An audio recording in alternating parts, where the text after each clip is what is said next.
आप सभी का हमारे YouTube channel BNE coaching centre में हार्दिक स्वागत है। आज हम पढ़ेंगे गुणसूत्र के बारे में। ठीक है, कोचिंग सेंटर। गुणसूत्र क्या है, गुणसूत्र के क्या क्या कार्य होते हैं, इसकी उपस्थिति कोशिका के किस भाग में होती है, इन सब बातों को हम लोग इस वीडियो में पढ़ेंगे। क्रोमोसोम, गुणसूत्र या क्रोमोसोम। सबसे पहले इसके यदि खोज की बात कर ली जाए तो गुणसूत्र का खोज जो था कार्ल वीवी नागली नामक वैज्ञानिक ने 1842 ईस्वी में की थी। गुणसूत्र की खोज जो थी कार्ल वीवी नागली नामक वैज्ञानिक ने 1842 ईस्वी में की थी। इनके खोज के बारे में प्रश्न नहीं पूछे जाते, बहुत ही कम, न के बराबर, लेकिन हमने लिख दिया है। इसका नामकरण जो था, गुणसूत्र का नामकरण डब्ल्यू वाल्डेयर नामक वैज्ञानिक ने किया था। गुणसूत्र का नामकरण, यह जो प्रश्न यह फेमस है, इसको पूछ लिया जाता है, गुणसूत्र का नामकरण किस वैज्ञानिक ने किया था, तो आपको याद रखना है कि डब्ल्यू वाल्डेयर नामक वैज्ञानिक ने ही गुणसूत्र का नामकरण किया था। अब कह रहे हैं कि गुणसूत्र कहाँ पाया जाता है, यानी कि जो कोशिका का भाग होते हैं, कोशिका के कोशिकांग होते हैं, उसमें गुणसूत्र कहाँ पाया जाता है। तो यदि हम बात करें तो कोशिका की, तो कोशिका के अंदर जो बीच में गोलाकार संरचना होती है केंद्रक, उस केंद्रक के अंदर जो होते हैं गुणसूत्र मौजूद होते हैं। कोशिका के केंद्रक के अंदर महीन धागे की जैसी रचनाएं होती हैं। इन धागों को क्रोमैटिन बोला जाता है। और जब कोशिका का विभाजन होता है तब ये क्रोमैटिन जालिकाएं एक दूसरे के साथ युग्मित होने लगती हैं, जुड़ने लगती है, तब उस अवस्था को ही, इन क्रोमैटिन जालिकाओं को ही उस समय गुणसूत्र कहते हैं। सीधी सी बात है कि जब कोशिका विभाजन के समय क्रोमैटिन जालिकाएं एक दूसरे से युग्मित होने लगती है तब उस अवस्था को गुणसूत्र कहते हैं। गुणसूत्र कहाँ पाया जाता है, तो कोशिका के केंद्रक के अंदर पाया जाता है। आगे करा 4 नंबर के, गुणसूत्र के कितने भाग होते हैं, तो गुणसूत्र के 3 भाग होते हैं।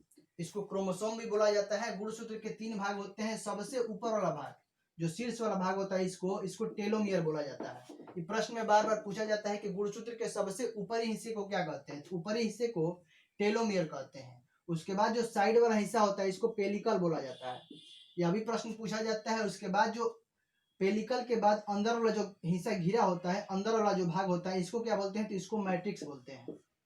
मैट्रिक्स जो है अलग अलग कोशिकांगों में अंदर वाले जितनी भी संरचनाएं होती है सबको मैट्रिक्स बोला जाता है। मैट्रिक्स जो आप माइटोकॉन्ड्रिया में पढ़ेंगे उसमें भी मैट्रिक्स पाया जाता है। उसके बाद है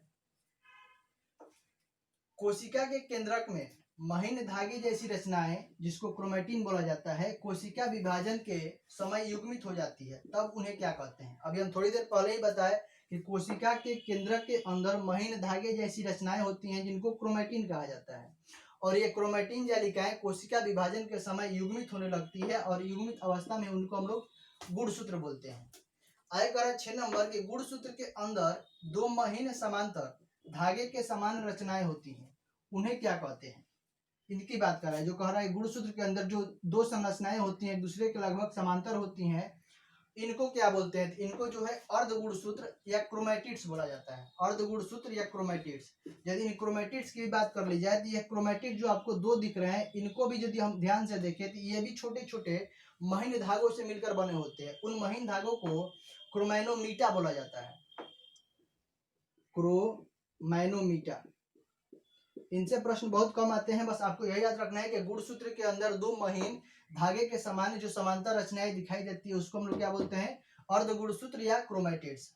7 नंबर कह रहा है कि क्रोमैटिड्स किनके बने होते हैं। क्रोमैटिड्स जो होते हैं डीएनए यानी कि डीऑक्सीराइबो न्यूक्लिक एसिड और हिस्टोन प्रोटीन के बने होते हैं। डीएनए तथा हिस्टोन प्रोटीन के क्रोमैटिड्स जो होते हैं बने होते हैं।